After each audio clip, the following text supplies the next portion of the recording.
โค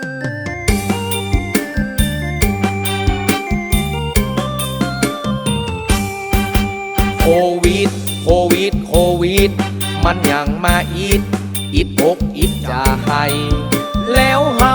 จะเอาอย่างใดไปไหนบ่ได้เพราะกลัวไข้โควิดจังซึ่งจังปีจังโซตุกใจแต่นอสตางค์ปวีดเครื่องเสียงนักร้องนักดนตรีงานตึงบ่มี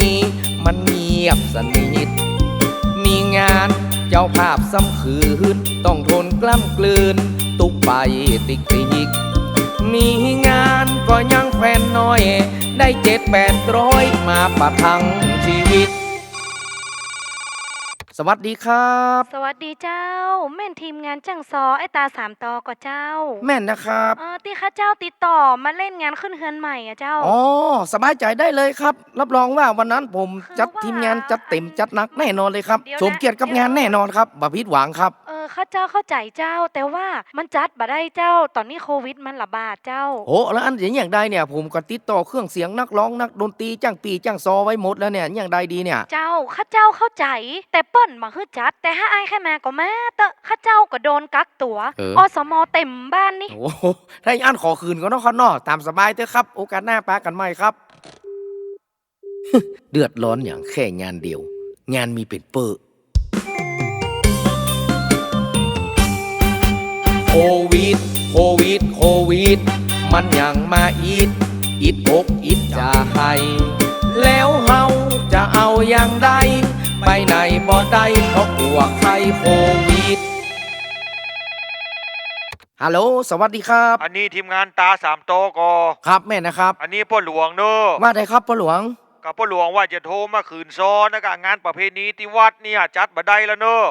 เหตุบ้านการเมืองมันบ่ปกติเฮาก่อยมูมีจัดกับหมู่เฮานี่บ่ได้ครับพ่อหลวงมันบ่ได้นะโอ้ยตั้งอำเภอก็เดือดร้อนตั้งวัดตั้งวาก็เดือดร้อนโอ้บ่ต้องเดือดร้อนเพราะว่าทั้งผมเขาจะเตรียมไปมดเข้าป่าอาหารเหล้ายาปะปิ้งอย่าเอาลูกบ้านไปเข้าใจพ่อหลวงเข้าใจเอาไว้โอกาสหน้าก็ก้อยว่ากันใหม่เนาะหมอกอีเนอร์หลวงก็เลยฮัลโหลพ่อหลวงบ่ได้หักเลือดอะโควิดโควิดโควิดมันยังมาอิดอกอิดใจแล้วเฮาจะเอาอย่างใดไปไหนบ่ได้เพราะกลัวไข้โควิดฮัลโหลเจริญพรจะโทรมาคืนงานเหรอมะก้าใหญ่ว่าโหแฮ่ว่าแล้วไอ้เนี่ยเป็นอย่างกายโยมตาสะดุ้งครับอ๋อคือว่าอย่างอาตมาได้รับหนังสือเวียนจากทางเจ้าคณะเปิ้นเวียนมาหมดมันจัดบ่ได้อาตมาเข้าใจโยมตาแล้วบดีลืมเนอคืนเงินมัดจำกรรมเพราะมันเป็นสตางค์ของเจ้าบ้านไว้โอกาสหน้านอเจริญพรจะเอาที่ไหนไปคืนโควิดเงินวิด